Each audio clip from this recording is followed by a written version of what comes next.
মধ্যে প্রচন্ড গরম, গরমের মধ্যে মিটিং করা খুব কঠিন হবে। দিনের বেলা রাত্রের দিকে এই মিটিংটা করতে হবে।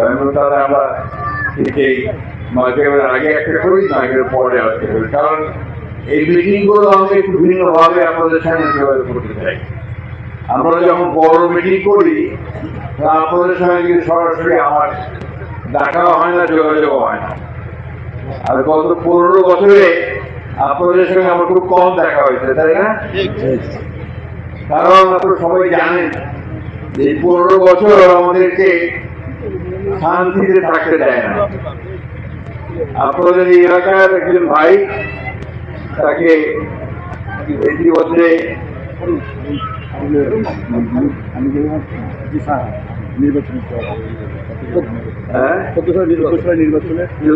নির্বাচনের সময় হারুন সাহেবকে হত্যা করা হয়েছে। এরপরে গড়ে আছে, আপনারা জানেন যে ওই সময় প্রায় 9 জনকে হত্যা করা হয়েছিল। বড় কুচামারিতেই সম্ভবত আমাদের ভাই হাত কেটে নেওয়া হয়েছে, হাত কেটে নেওয়া হয়েছিল, তাই না? এবং আসলে যখন আমরা নির্বাচন করতে আসি, আমরা কেউ আপনাদের এলাকায় ঢুকতে পারিনি। তখন বাড়িঘর জ্বালিয়ে দিয়েছে, আমাদের গাড়িগুলো জ্বালিয়ে দিয়েছে, এবং এই কাজটা একটা ভয়াবহ করেছে। আমরা আপনাদের কাছে আসতে না পারি, নির্বাচন করতে না পারি।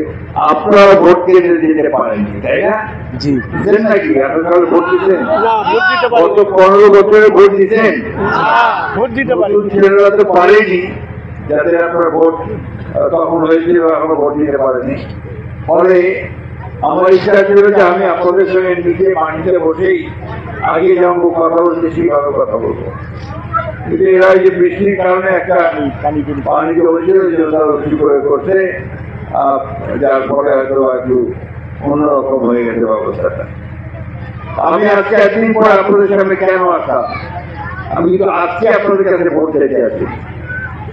আমি আজকে আপনাদের সামনে এসেছি এই কথা জানতে যে আপনারা নিশ্চয়ই জানেন যে গত আগস্ট মাসে, এই গত বছরের 24 আগস্ট মাসে, 2000 মাসে হাসিনা দেশ থেকে পালিয়ে গেছে, তাই না? কি হাসিনা দেশ থেকে পালিয়ে গেছে না? সবাই জানেন তো কেন পালিয়েছে? এই দেশের মানুষ, এই দেশের ছেলেরা তারা তাকে আন্দোলন করে তাড়িয়ে দিয়েছে। 15 বছরে এসে এত অন্যায় অত্যাচার নির্যাতন করেছে মানুষের উপরে, যে মানুষ তার উপরে অত্যন্ত বিরক্ত হয়ে গেছে। বিরক্ত হয়ে গিয়ে আন্দোলনের মাধ্যমে তাকে দেশ থেকে বাধ্য করছে। বন্ধুরা, মা বোনেরা, এই 15 বছরে আমাদের অনেক ক্ষতি হয়ে গেছে। আমাদের লক্ষ লক্ষ কোটি টাকা বিদেশে তারা পাচার করে দিয়েছে, ব্যাংকগুলো থেকে লুট করেছে। আমাদের আমি এখন যে রাস্তা দিয়ে আসলাম, দেখি রাস্তা দিয়ে গাড়ি চালানো যাচ্ছে না, অথচ এই রাস্তার নাম করে বা অন্যান্য রাস্তাগুলোর নাম করে দেখা যাবে যে তারা অনেক টাকা নিয়ে চলে গেছে। ব্যাংকে তাদের টাকা জমা হয়েছে অনেক, আর আমাদের গরিব থেকে গরিব হয়েছে। বিএনপি যদি বন্ধ পাইছে, কোথাও তার চাকরি হয় নাই, তাদের ছেলে মেয়েদের চাকরি হয় নাই, ব্যবসা বাণিজ্য হয় নাই, এবং চাকরির জন্য লক্ষ লক্ষ টাকা ঘুষ দিতে হয়েছে, ঠিক না? পুলিশের চাকরি দিতে গেছে লক্ষ লক্ষ টাকা লাগবে, তাদের চাকরি হবে, তাও আওয়ামী লীগ হবে, তাই না? এই যে একটা অবস্থা গেছে, এই অবস্থার পরিপ্রেক্ষিতে দেশের যে কাঠামোটা ছিল, একটা সুন্দর ব্যবস্থা ছিল, সেই ব্যবস্থাটা নষ্ট হয়ে গেছিল পুরোপুরি। ফলে দেশের মানুষ অস্থির হয়ে গিয়ে জীবন দিয়ে, তারা রক্ত দিয়ে তারা হাসিনাকে তাড়াইছে। আপনারা তখন টিভিতে দেখছেন যে মানুষ কোন কিছু ভয় পায় নাই ওই দিনগুলোতে, তাই না? তারা পুলিশের গুলির মুখে সামনে থেকে ছুটে গেছে। আপনারাও ঢাকাতে করছেন, বহুবার আপনাদের বিরুদ্ধে বহু মামলা হয়েছে। ওইখানে আমার বিশ্বাস অনেকে আছেন যারা জেলেও গেছেন, 103 দিন জেল কাটছে। চুরি করছিল না, ডাকাতি করছিল না, খুব করছিল, স্যার আমি স্টক করছি জেলখানায় স্ট্রোক করছে। একমাত্র অপরাধ বিএনপি করছে। সুতরাং মিথ্যা মামলা দিয়ে আমাদের সব ভাইদেরকে তাদেরকে জেলে পাঠিয়ে। আমি আজকে আপনাদের সামনে আসছি, যারা নতুন মানুষ তারা তো আমাদেরকে বুড়ো সামনে দাঁড়ায় আছে, তাই না? ঠিক কিনা বলেন?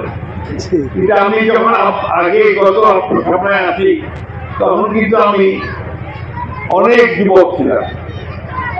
এই যে বছরগুলো পার হয়ে গেছে, এই সব বছরগুলো কিন্তু আমাদের কাছ থেকে নিয়ে চলে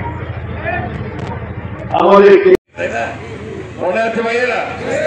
তখন এগুলো সমস্ত একেবারে কান্দর ছিল, রাস্তা ঘোরা উঠতো সবসময় এবং খুব খারাপ অবস্থা ছিল। সেই অবস্থা থেকে এখন পর্যন্ত আমি আপনাদের সঙ্গে আছি, আমি অন্য কোথাও যাই। বন্ধুরা, মা বোনেরা, দেশের উন্নয়ন করে মানুষ, দেশকে টিকায় রাখে মানুষ, দেশের স্বাধীনতা সার্বভৌমত্বকে তাকে রক্ষা করে সাধারণ মানুষ। আর কিছু সংখ্যক লোক আছে তারা রাজনীতি নামে নাম করে ক্ষমতায় যায়, ক্ষমতায় গিয়ে লুট করে, চুরি করে, তাদের নিজেদের সম্পদ বৃদ্ধি করে, আর গরিব মানুষ আরো গরিব হয়ে যায়। বাংলাদেশে এই ঘটনাটা ঘটেছে। আজকে সেই জন্য একটা হাসিনা যাওয়ার পরে একটা নতুন সরকার আসছে। এই সরকার থেকে আমরাই আপনারা সবাই মিলে, ছাত্র জনতা, রাজনৈতিক দল সবাই মিলে আমরা তাকে দায়িত্ব দিয়েছি প্রফেসর ইউনূস সাহেবকে। প্রফেসর ইউনূস সাহেব কোনো রাজনীতির লোক না, উনি ভোট করে বেড়ান না, কিন্তু উনি অনেক জ্ঞানী গুণী লোক, দেশে বিদেশে তার খুব সুনাম। এমনকি পৃথিবীর সবচেয়ে বড় যে পুরস্কারটা, ওই পুরস্কারটা উনি পাইছেন, ওটাকে বলে নোবেল পুরস্কার। এরকম একটা মানুষকে এখন আমরা দায়িত্ব দিয়েছি দেশের আপনার একটা শান্তি শৃঙ্খলা ফিরিয়ে আনা এবং একটা নির্বাচন করা। এই সরকারের প্রধান দায়িত্ব হচ্ছে এখানে একটা নির্বাচন করবে, যে নির্বাচনে সবাই ভোট দিতে পারবে। আমার ভোট আমি দেব, যাকে খুশি তাকে দেব। বিগত 15টা বছর আমরা কেউ নির্বাচনে কেন্দ্রে যেতে পারিনি। আমরা তো আমাদের ছেলেমেয়েরা কেউ যেতে পারেনি, অন্যান্যরা কেউ যেতে পারে, এবং তাদের অত্যাচারে, তাদের দাপটে আমরা রাত্রি ঘুমাতে পারি নাই। আমার মনে আছে 13 সালের যে মামলা হলো নির্বাচনের পরে, আমি আপনার এই এলাকায় আসছিলাম। এটা কোথায়? সম্ভবত এই এলাকায় গলিমবাবুর এখানে। আমি বাসুদেবপুর কিনা যেখানে গেলাম, তখন তারা আমাকে বললো যে আমরা রাতে বাড়িতে থাকতে পারি না, শীতের রাত আমরা গাছের মধ্যে অথবা ধান ক্ষেতের মধ্যে লুকিয়ে থাকি, পুলিশ তাড়া করে আমাদের, তাই না? বলতে পারছেন আপনারা? দেখো এই অবস্থা তৈরি করতে তখন এই আওয়ামী লীগ, তাই না? এবং তখন মনে হয়েছে যে আমরা এই দেশের মানুষ না, আমরা বাইরের মানুষ, এখানে আমাদের মানে উপরে আমরা যেন ঢুকতেই পারবো না, কাজই করতে পারবো। বন্ধুর অনেক সময় পার হয়েছে, একটা দেশের স্বাধীনতা 53 বছর পার হয়েছে। 53 বছরেও আমরা এখন পর্যন্ত কিন্তু একটা শান্তিপূর্ণ ভাবে ভোট দিয়ে যে সরকারটা পরিবর্তন করবো সেই ব্যবস্থা করতে পারি নাই, তাই না? এবং আজকে দেখেন এমন একটা অবস্থা তৈরি হয়েছে যে স্কুল কলেজ মাদ্রাসাগুলোতে পর্যন্ত স্কুল কলেজ মাদ্রাসা যেখানে বলেন কোনো শান্তি নাই। এখন কি কথায় কথায় বলে কি হচ্ছে, আপনার নাম শুনবেন মাঝে মাঝে বলে, টেলিভিশনে সবাই দেখেন প্রায়, রেডিও টেলিভিশন, তাই না? তো আমি মব জাস্টিস কি ঠিকায় মারা, আমার তুই হাটুয়া মায়ের আছে না, আমাদের এদিকে বলে না হাটুয়া মায়ের, সবাই মিলে মারে, দেখছেন কিনা? দেখেছেন? পকেট মারিছে, মারো রে, সবাই মিলে ছুটে মারিবা থাকে, তাই না? এই মব জাস্টিস এটা একটা ওইরকম, খালি মানুষকে খাপাই দিল, একটা লোককে খালি মারো, সবাই মিলে মারতে এটা তো একটা জঙ্গলের আইন, এটা কিন্তু সভ্য আইন হতে পারে? এটা আজকে বাংলাদেশ করে ফেলছে। এই ব্যবস্থা থেকে আমরা মুক্তি যাচ্ছি, আমরা আইনের শাসন যাচ্ছি। যে অপরাধ করছে তাকে পুলিশ ধরবে, পুলিশ তার বিরুদ্ধে ব্যবস্থা নেবে এবং বিচারক তার বিচার করবে। এই অবস্থাটা আমরা চাই। আমরা চাচ্ছি যে আর যেন ব্যাংকের টাকা লুট করে কেউ বিদেশে পাঠাই দিতে না পারে। আমাদের দেশে আওয়ামী লীগ কাউকে আস্ত রাখা নাই। আরে মনে বা যাদেরকে আমরা সবচেয়ে শ্রদ্ধা করি, সম্মান করি, তাই না? আমরা তো বেশিরভাগ লোক মুসলমান ধর্ম বিশ্বাস করি। আমাদের আলেম ওলামাদেরকে পর্যন্ত তারা কোনদিন শ্রদ্ধা করে নাই, সম্মান করে নাই এবং তাদেরকে মিথ্যা মামলা দিয়ে জেলে দিয়েছে, তাদেরকে গুলি করে মারছে। ঢাকায় সাপলা দপ্তরে একটা গুলি করে আমাদের অসংখ্য ছেলেদেরকে মেরে ফেলছে, ঠিক না? জানেন তো সবাই। আমাদের এই যে হিন্দু ভাই বোনরা আছেন, তারাও তাদের ধর্ম ঠিক করে পালন করতে পারে।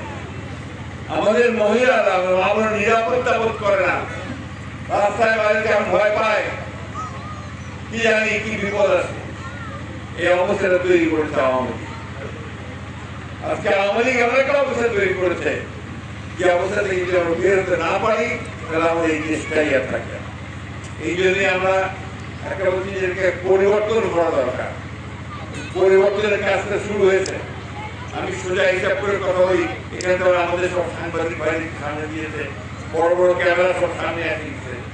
এই যে বড় বড় ক্যামেরা সামনে দিয়েছে কদিন আগে, কিন্তু আমরা সব কথা বলতে পারতো না, এরা সব কথা ধরে পড়েছে, যা ইচ্ছা আছে করাতে আলো ধরে পারছেন। বলে কি ডিজিটাল আইন, সরকারের বিরুদ্ধে কথা বলছো, সুতরাং তোমার বিরুদ্ধে মামলা। হাসিনার বিরুদ্ধে কথা বলছো, তোমার বিরুদ্ধে মামলা, 5 বছর জেল, 7 বছর জেল। আমাদের একজন বোন একজন, সে হাসিনার বিরুদ্ধে একটা কথা লিখছিল তার টেলিফোনের মধ্যে, তাকে 14 মাস ঢাকা জেলে থাকতে হয়েছে। ওই যে ওরা মনে আছে? এরকম একটা ঘটনা না, অনেক ঘটনা। আমাদের সাংবাদিক ভাইদের অনেকেই আমাদের এখানেও তারাও অনেক মামলার মধ্যে পড়ছে। বন্ধুগণ, দেশ থেকে একটা আমরা বলি জাহান্নাম তৈরি করে ফেলছিল, নরক করে ফেলছিল। এইখান থেকে আমাদেরকে বাইরে হওয়ার একটা সুযোগ দিয়েছেন আল্লাহ। আমাদের ছেলেরা রক্ত দিয়েছে, আমরা আন্দোলন করেছি 15 বছর, আমরা সেখান থেকে বের হওয়ার একটা সুযোগ পেয়েছি। আসেন আমরা সবাই মিলে এবার একটা ভালো দেশ তৈরি করার চেষ্টা করি, একটা সুন্দর দেশ তৈরি করার চেষ্টা করি। মারামারি হুটাহুটি কাটাকাটি না হয়। আপনাদের মনে আছে কিনা জানি না, যে যখন দেশ এইবারের জন্য যখন হাসিনা পড়াইলো, তারপরে কয়েকদিন পরে ঢাকাতে একটা মিটিং হয়েছে। ওই মিটিংয়ে আমাদের ম্যাডাম খালেদা জিয়া, যিনি খুব অসুস্থ, তখন হাসপাতালে ছিলেন, আপনার এবার কেয়ার হাসপাতালে, ওইখান থেকে তিনি একটা বাণী পাঠাইছিলেন, কথা পাঠাইছিলেন, ওই রেকর্ড করে ওটা আবার মিটিং এর মধ্যে দেওয়া হয়েছিল। ওই রেকর্ডে উনি বলছিলেন, কথা উনি বলছিলেন, যার প্রতিশোধ প্রতিহিংসা নয়, অনেক রক্তপাত হয়েছে, অনেক কষ্ট হয়েছে।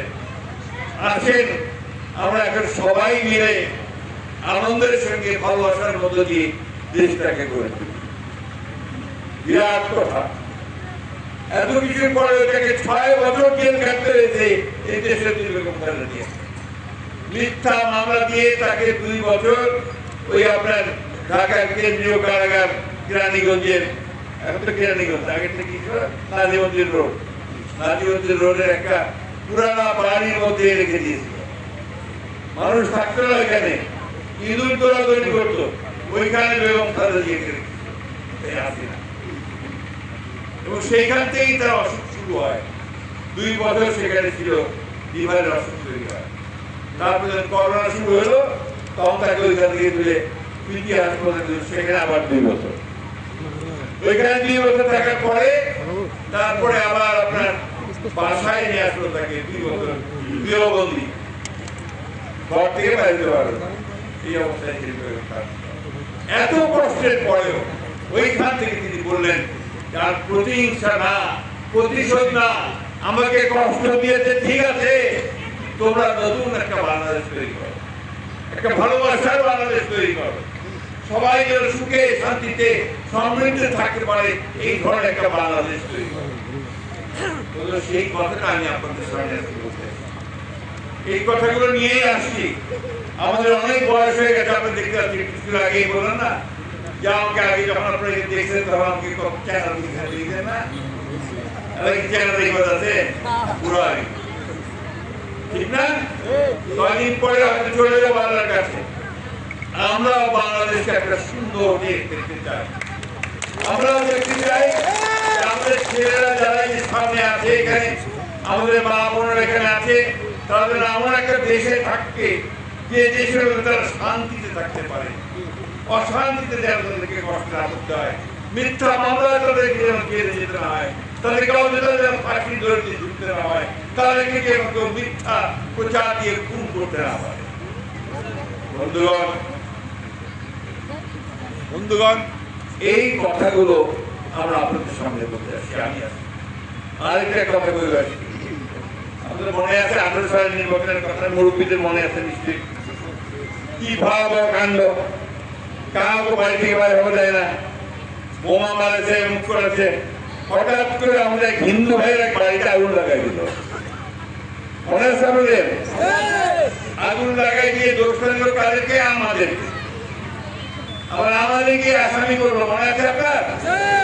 এবং তখন আমরা হেলিকপ্টারে করে র্যাবের প্রধান আসলো ডিজি বেনজির আহমেদ,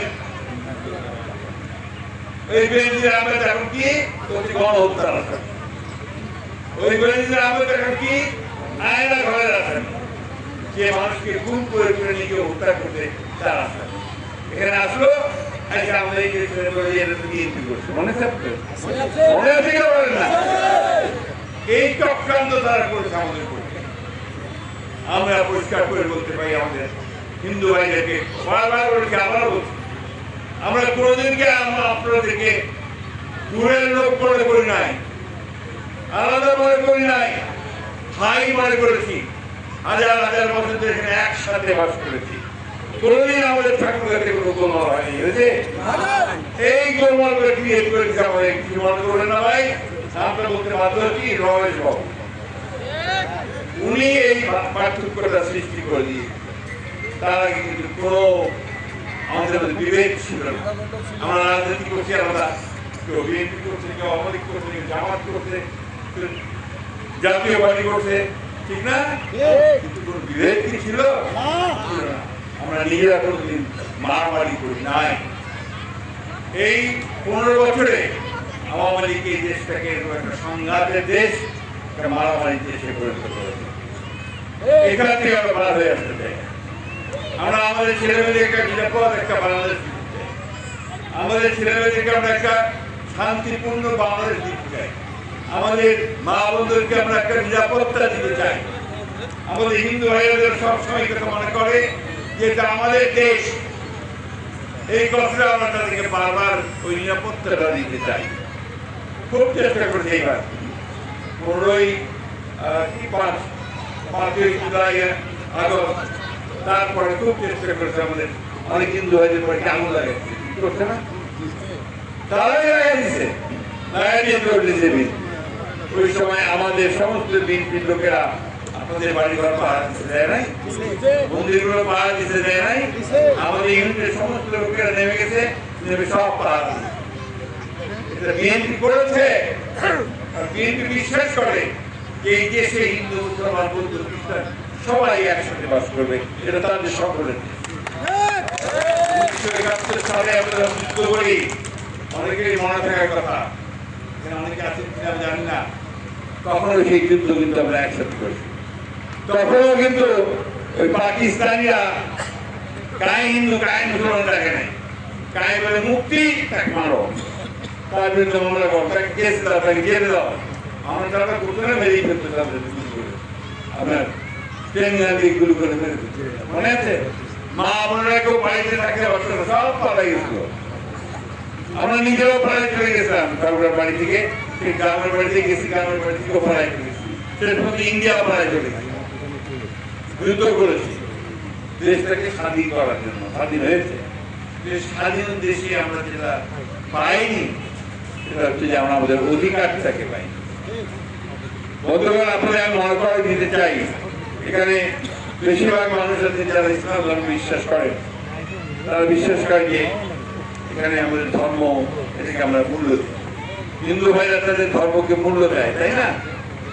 শহীদ প্রেসিডেন্ট জিয়াউর রহমান সাহেব ৭৫ সালে যখন এখানে আসলেন, দায়িত্ব পাইলেন, তখন তিনি দেখলেন এই দেশে প্রায় ৯৭-৯৫ মুসলমান। তাদের ধর্মের প্রতি সম্মান দেখানোর জন্য তিনি ওই যে সংবিধান বলতেছেন, কনস্টিটিউশন, সংবিধান যেটি আমাদের দেশ চলে, তাতে তিনি বিসমিল্লাহির রহমানির রহিম বসালেন। আরেকটা কথা কি বসালেন? আল্লাহর উপর অবিচল আস্থা ও বিশ্বাস, এইটা রেখে আমার দেশ চলবে, ওইটা রেখেই আমাদের দেশ চলছে। অর্থাৎ ৯৫ জন মানুষের যে ধর্মবোধ, ধর্মবিশ্বাস, এই বিশ্বাসকে তিনি মূল্য দিয়েছেন। বন্ধুগণ, ইমরা ওইটা উঠাই দিছে, শুধু তাই না, আপনারা এখন খুব খোলামেলা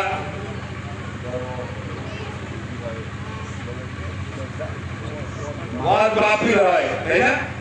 এখন খুব ভালো করে ওয়াজ মাহফিল করতে পারতেছেন তো নাকি?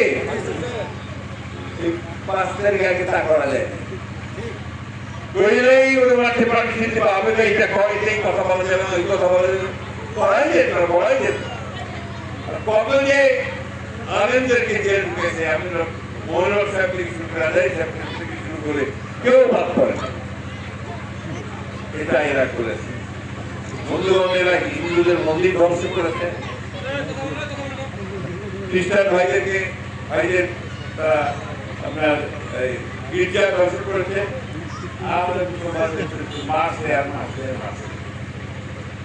আজকে এই পরিস্থিতি থেকে আমরা বের হয়ে আসছি। আজকে আমরা একটা নতুন সুযোগ দেখাচ্ছি। এই সুযোগটা কি?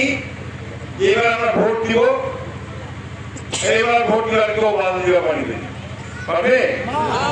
আমার ভোট আমার যাকে খুশি তাকে, যাকে খুশি তাকে দেব, এবং এইবার ভোটটা আমরা বেছে বেছে দিব। যে লোকগুলো আমাদের কাজ করবে, যে লোকগুলো আমাদের পাশে ছিল, যে লোকগুলো আমাদের আপদে বিপদে পাশে গিয়ে দাঁড়াইছে, আমাদেরকে দেখাশোনা করছে, আমরা তাদেরকে ভোট দেবো, তাই না? ভোট দিয়ে আমরা একটা সরকার গঠন করবো, একটা পার্লামেন্ট করবো, যারা আমাদের দেশের উন্নয়ন করবে, উপকার করবে। আর ওই হাসিনা ক্ষমতায় আসে কি হয়েছে?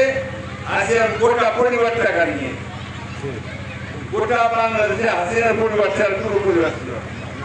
আওয়ামী লীগ ছাড়া কেউ কিছু করতে পারবে না, এই জন্য কিন্তু এই ব্যবস্থাটা আমরা চাকরি দিব না। আমরা এখানে গণতন্ত্র করেছি, লড়াই করেছি, যুদ্ধ করেছি, আমরা গণতান্ত্রিক ব্যবস্থা আনতে চাই। আমরা এখানে নারী পুরুষের সমান অধিকার নিয়ে, হিন্দু মুসলমান বৌদ্ধ খ্রিস্টান সকলের সমান অধিকার নিয়ে আমরা এখানে একটা রাষ্ট্র, একটা দেশ তৈরি করতে চাই। সেই দেশটা নিয়ে আমরা সামনের দিকে যেতে চাই। আমার সাংবাদিক ভাইরা এখানে আছেন, তারা তো আপনার বিভিন্ন রকম খবর সবসময় ছাপেন, আমরা খুশি হই। বিশেষ করে সাংবাদিক ভাইরা যদি সজাগ থাকে, তাহলে আমার দুষ্ট লোকেরা একটু দুর্বল থাকে, ভয় পায় যে বাবা কিছু করিবা যাবে, তাই না?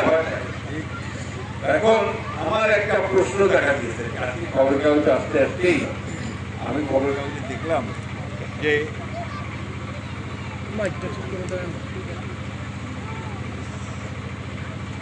খবরের কাগজে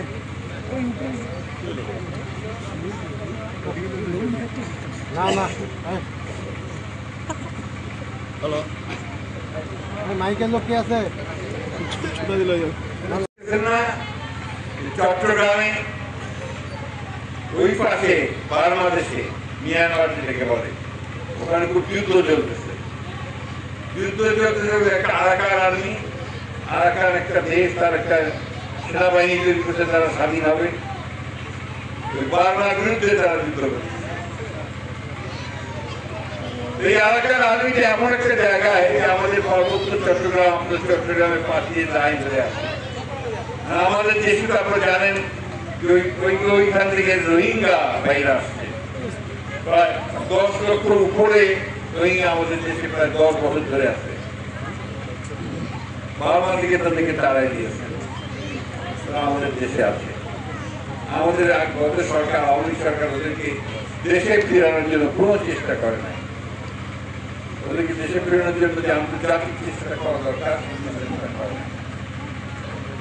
আজকে একটা খবর দেখে আমি একটু চিন্তিত হলাম। ওই খবরটা দেখলাম যে বাংলাদেশের যে উপদেষ্টা, বৈদেশিক উপদেষ্টা তহিদ সাহেব, তিনি বলছেন যে আরাকানদের সঙ্গে যোগাযোগের জন্য আমরা একটা হিউম্যানিটেরিয়ান প্যাসেজ, মানবিক একটা প্যাসেজ আমরা আরাকানে দিতে দিচ্ছি। কঠিন কথাটা বোঝানো মুশকিল হচ্ছে আমার। অর্থাৎ ওখানে যাওয়া যায় না তো। এখন আমাদের বাংলাদেশের এই যে চিটাগাং যদি যাওয়া যায়, তাহলে যাওয়া যাবে, গিয়ে ওই দেশে ওখানে যাওয়া যাবে, যোগাযোগ করা যাবে। এখন এই যোগাযোগ করার জন্য তারা এখানে একটা হিউম্যানিটেরিয়ান প্যাসেজ দিচ্ছে। কেমন ব্যাপারটা কি বুঝায় বলি একটু। গাজাতে যুদ্ধ হচ্ছে না, গাজাতে খালি বোমা ফেলতেছে তো আপনার ইসরায়েল, তাই না? ওইটাতে কাউ যাওয়া পারে না। এখন আপনার বিশ্ব থেকে আর কি, আপনার জাতিসংঘ থেকে খাবার, ওষুধ টষুধ এই সমস্ত মানুষদের পাঠাতে হলে ওই জর্ডান থেকে অথবা আপনার মিশর থেকে রাস্তা তৈরি করে ওই দিক দিয়ে গাজাতে পাঠানো। ভালো কথা, এটা মানবিক দরকার আছে। আমার কথা হচ্ছে যে আজকে বাংলাদেশকে ওই জায়গায় পৌঁছতে হলো যে বাংলাদেশকে এখন আপনার একটা প্যাসেজ দিতে হচ্ছে, ইমিডিয়েট প্যাসেজ দিতে হচ্ছে। অনেক বড় সিদ্ধান্ত। এই সিদ্ধান্তের সঙ্গে আমাদের স্বাধীনতা, সার্বভৌমত্ব এবং ভবিষ্যতে এই অঞ্চলের শান্তি স্থিতিশীলতা জড়িত আছে। সরকারের উচিত ছিল, দায়িত্ব ছিল এই বিষয়টা নিয়ে সমস্ত রাজনৈতিক দলগুলোর সঙ্গে কথা বলা। এটা কথা না বলে তারা এককভাবে সিদ্ধান্ত নিয়ে আজকে এই হিউম্যানিটেরিয়ান প্যাসেজ করে তারা জায়গা দিচ্ছে। আমাদের মানুষকে সাহায্য করার ব্যাপারে কোনো আপত্তি নাই। জাতিসংঘ উদ্যোগ নিয়ে তাকে সাহায্য করার আমাদের আপত্তি নাই। এটা হতে হবে সমস্ত মানুষের সমর্থনে। আমরা আরেকটা গাজায় পরিণত হতে চাই না, আমরা আরেকটা যুদ্ধের মধ্যে জড়াতে চাই না। আমাদের এখানে এসে আরো কেউ জলকলমল করুক, সেটাও আমরা চাই না। একে তো রোহিঙ্গাকে নিয়ে আমরা বড় সমস্যায় আছি, তারপরে এই মেসেজ আমাদের আবার কোনো বড় সমস্যার সৃষ্টি হয় সেগুলো আলোচনা করে ব্যবস্থা নিয়ে তারপরে এইটাতে যাওয়া উচিত ছিল বলে আমরা মনে করি। বন্ধুগণ, আপনারা নিশ্চয়ই লক্ষ্য করে থাকবেন, টেলিভিশনে যারা দেখেন, টেলিভিশনে আজকাল খুব কথা হয় যে ইলেকশন আগত নাকি সংস্কার আগত, তাই না? বলতেছে না সংস্কার আগে না নির্বাচন আগে। সংস্কারটা কি এটা আমি একটু বুঝতে চাই। আপনারা বুঝেন সংস্কার কি না? বলেন না একটু, আমি একটু বলি। সংস্কারটা হচ্ছে এই যে আগেকার যে ব্যবস্থাগুলো ছিল, এই ব্যবস্থাগুলোতে সরকাররা আসলে চুরি করার সুযোগ করত। আপনার রাষ্ট্রপতি আর প্রধানমন্ত্রীর যে ক্ষমতা, সেটার মধ্যে প্রধানমন্ত্রীর ক্ষমতা এমন হয়ে যাচ্ছিল যে প্রধানমন্ত্রী রাজার মতো হয়ে যাচ্ছে, তার ক্ষমতা করেছে। ওই জায়গাতেও পরিবর্তন করা দরকার। আমরাও বলেছি, কারণ আমরা একটা 31 দফা সংস্কার বলেছি বিএনপি থেকে। 31 দফা, সেই 31 দফার মধ্যে আমাদের অনেক সংস্কার কথা বলা। আমরা সংস্কারটা চাই, আমরা চাই যে সঙ্গে সঙ্গে নির্বাচনের ব্যবস্থা হোক। এই দেশের মানুষ 15 বছর ধরে কোনো ভোট দিতে পারে না, তাদের নিজস্ব সরকার দেখতে পায় না। এটা আপনারা নিজেরাই বলেন তো, আপনাদের তো এমপি নাই, তাই না? সমস্যা হলে কার কাছে যাবেন? সমস্যা হলে কার কাছে যাবেন? চেয়ারম্যানের কাছে যাওয়া হবে, চেয়ারম্যানের সব কাজ পারেনি, এমপির কাছে যাওয়া হবে, তাই না? এমপি তো নাই, ইলেকশন নাই, পার্লামেন্ট নাই। এই জন্য আমরা বারবার করে বলছি যে ভাই সংস্কারটা হোক, নির্বাচনটাও হোক। নির্বাচনটা এখন মানুষের খুব বেশি দরকার, প্রতিনিধি নির্বাচন করা দরকার। এই কারণে আমরা বারবার করে বলতেছি যে ওটা হচ্ছে একটা আপনার কন্টিনিউয়াস প্রসেস। এই নির্বাচনটা খুব নামে দিয়ে করা দরকার, দেশের সাথে, দেশের নিরাপত্তার সাথে, দেশের মানুষের সাথে। এই কাজগুলো যদি আমরা করতে না পারি তাহলে আমরা আশা করবো যে সরকারের শুভ প্রতিনিধি হবে। তারা বলেছে যে তারা নির্বাচন ডিসেম্বর থেকে জুনের মধ্যে দেওয়ার চেষ্টা করবে। আমরা বলি এই কথা না বলে পরিষ্কার করে বলেন যে নির্বাচনটা কবে হবে, একটা রোড ম্যাপ দেন। এই কথাটাই আমরা বারবার করে বলছি। রোড ম্যাপটা দিলেই মানুষ আসতে হবে যে নির্বাচনটা হবে। নির্বাচন দিন আমাদের বিশ্বাস যে আমরা অন্তত আমরা সকলের ভোট সকলে দিয়ে সুন্দর একটা নির্বাচন করে আমরা জনগণের সকলের পছন্দ করা একটা সরকার আমরা গঠন করতে পারবো, তাই না? তাই তো ভাই নাকি? এখন আমরা আমাদের ঠাকুরের ব্যাপারে দু একটা কথা বলতে চাই। আমাদের 15 বছরে আমরা ঠাকুরা সাধারণ মানুষ আমরা বঞ্চিত হয়েছি, উন্নয়ন থেকে বঞ্চিত হয়েছি, চাকরি বাকরি থেকে বঞ্চিত হয়েছি, আমাদের কৃষকের ন্যায্য পাওনা থেকে বঞ্চিত হয়েছি, আমাদের শ্রমিক ভাইরা তাদের ন্যায্য পাওনা থেকে বঞ্চিত হয়েছে, আমাদের ছেলেমেয়েরা ঠিক মতো চাকরি বাকরি পায়নি, স্কুল কলেজের উন্নয়ন হয়নি। এইগুলো আমরা বাড়াতে চাই। আমরা যেটা করতে চাই যে আগামীতে যদি আমরা নির্বাচিত হয়ে আসতে পারি বিএনপি, আমরা সবার আগে যে জিনিসটার উপর গুরুত্ব দিব হচ্ছে আমরা কর্মসংস্থানের থেকে গুরুত্ব দিব, চাকরির থেকে গুরুত্ব দিব। আমাদের যে যুবক ছেলেরা চাকরি বাকরি পায় না, আমাদের মেয়েরা চাকরি বাকরি পায় না, তারা যেন চাকরি পায়, কাজ করার সুযোগ পায়, সেই ব্যবস্থা আমরা সবাই করব। কয়টায় হয় হয়ে গেছে? এখানে আছে না ভাই, টাইম হয়ে গেছে। তাহলে আমি এখন শেষ করে দিচ্ছি, সময় কম। আমি আপনাদের সঙ্গে ভাই, এখানে মা বোনেরা আছেন, ভাইয়েরা আছেন, আমাকে আপনারা অনেকদিন বলেছেন না, 91 সাল থেকে আমি ইলেকশন করতেছি। তো আমি কিন্তু কখনো পালায় যাই নাই। আমি 11 বার জেলে গেছি, 11 বার, 111টা মামলা আমার উপরে করছে, আমাকে কখনো দমাতে পারে নাই। ন্যায়ের পথে, আল্লাহর পথে, গণতন্ত্রের পথে আমি চলতেছি, ইনশাআল্লাহ চলবো যতদিন। আমাদের ছেলেরা সবাই আমার ছাত্র, এরা আমাদের এখানে কাজ করে, ঘন ঘন আসে, আমি আসতে পারি না। আপনাদের সঙ্গে একসাথে একজোট হয়ে যেন আমরা সবাই মানুষের জন্য কাজ করতে পারি, জনগণের জন্য কাজ করতে পারি, সেই ব্যবস্থা আমরা করবো। আপনারা সবাই দোয়া করবেন। আমার শরীর ভালো যাচ্ছে না, ভালো যায় না, বয়সের নেতারা ভালো যেন থাকে, সেটা আপনি দোয়া করবেন। আপনারা সবাই ভালো থাকবেন, সুস্থ থাকবেন। আমরা তার কাছে এই দোয়া করি, আমরা আমাদের সুন্দর একটা বাংলাদেশ দেয়।